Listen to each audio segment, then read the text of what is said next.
TsubakiSwagg, and I'm coming to you with my review of Magi episode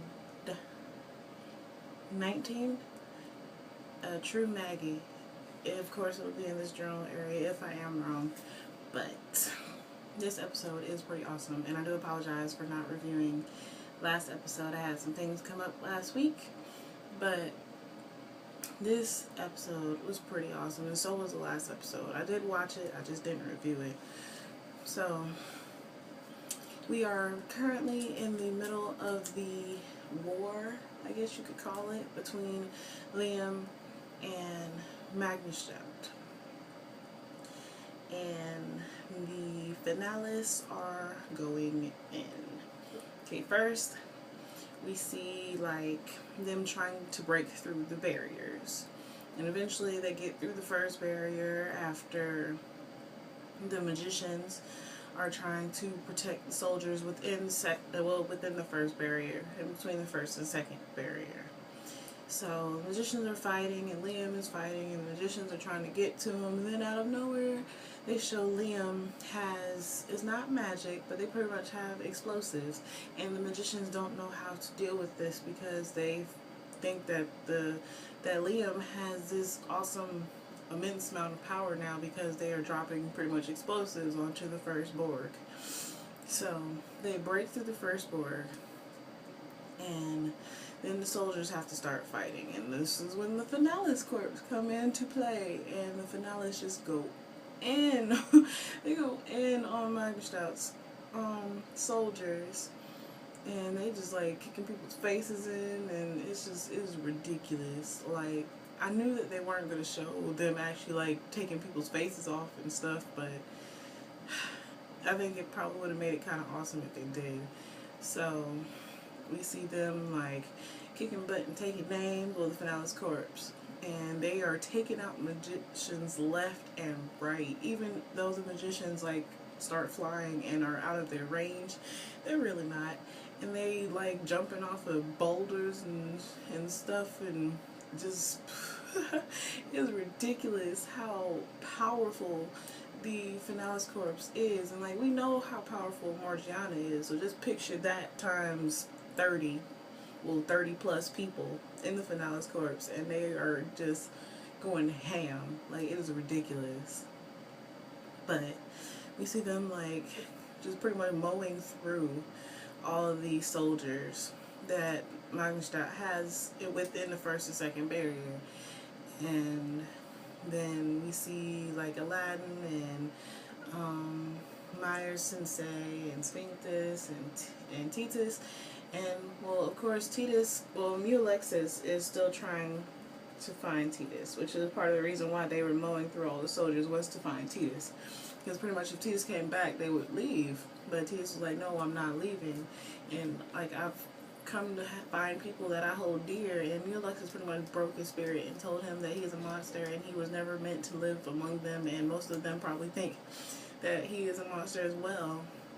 And then Aladdin comes up and he tells him that that's not true, and no matter what, Aladdin is going to be his friend, and he's always going to find people who won't care what he is. It's about who he is, not what he is. And he just like starts crying and stuff, and you see a whole bunch of Maggie, well, not Maggie, you see a whole bunch of Ruku like floating around them and stuff, and then all the other magicians come to their side. So they start fighting the Fanalis Corps, and then they're trying to take them out, and Aladdin, he remembers what Yam told him, and that was to take the stones out. If there was ever a war where he had to fight as a Magi, he was supposed to take the stones out of his arms.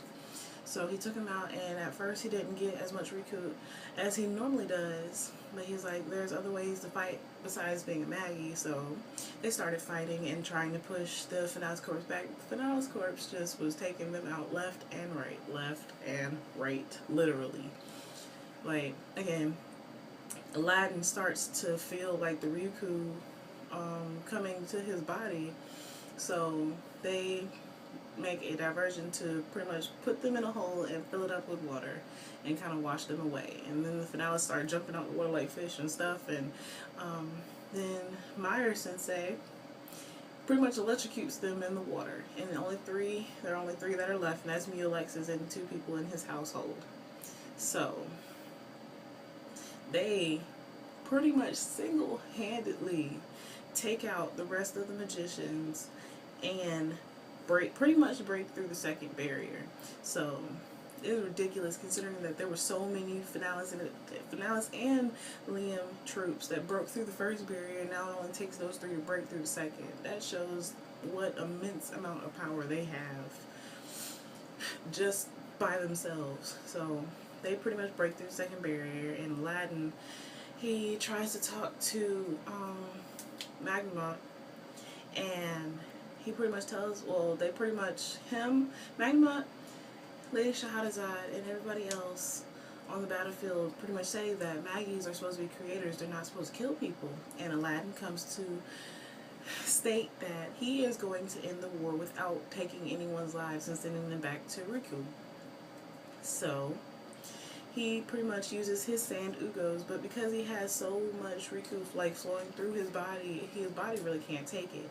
So he is able to produce 3 sand Ugos, and they are pretty much indestructible, unlike when he was fighting Tidus the first time, and Tidus pretty much just took out his sand Ugo without even trying.